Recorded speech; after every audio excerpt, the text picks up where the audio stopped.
So now what we're going to be doing is we're going to practice how to get terms to eliminate one another.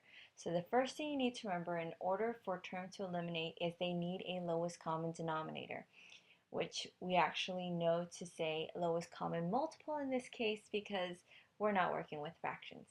So we need to ask ourselves, what is the lowest common multiple between the 3 and the 5? Hopefully your answer is 15.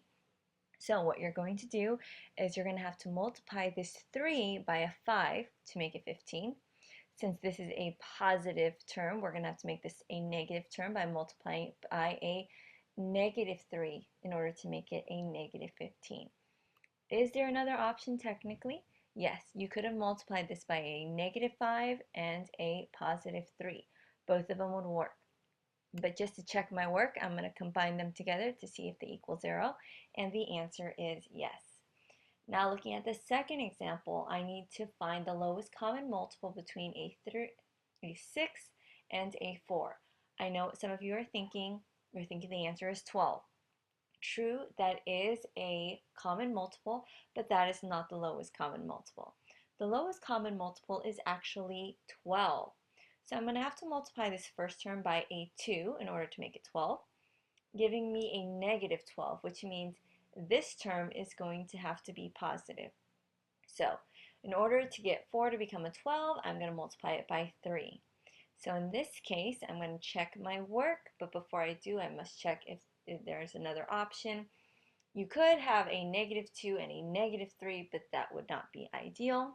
So I'm going to go ahead and check my work, and it clears. So right now I'm going to take a second to pause. This is your opportunity to get some extra credit.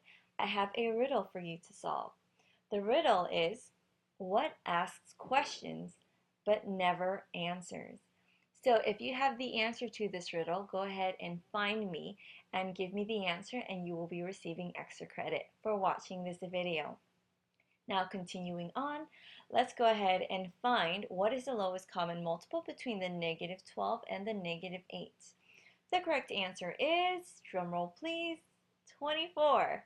So I'm going to go have to multiply this negative 12 by a 2, making this a negative 24y, which means I'm going to have to make this term a positive.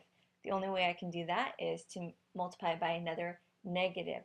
In order to make 8 into a 24, I'm going to have to multiply it by negative 3. And again, the reason why I'm multiplying by negative 3 is to make it a positive term.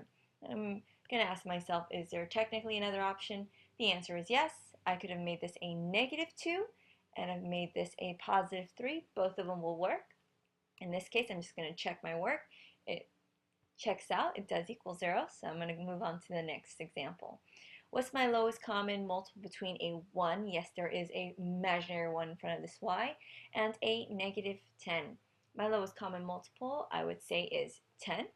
So I'm going to have to multiply this first term by a 10, making it a positive 10y, meaning this term will have to be negative. Fortunately, it already is negative, so I'm not going to have to change it at all. I'm going to ask myself, is there another option? And the correct answer is yes. But if you do, that would make this a negative 10, and you would have to multiply this term by a negative 1, which would not be ideal. So in this case, I'm just going to check my work to see if it clears through, and it does. So that concludes our practice. If you need some more, come see me during lunch or after school, and I'm more than happy to help you.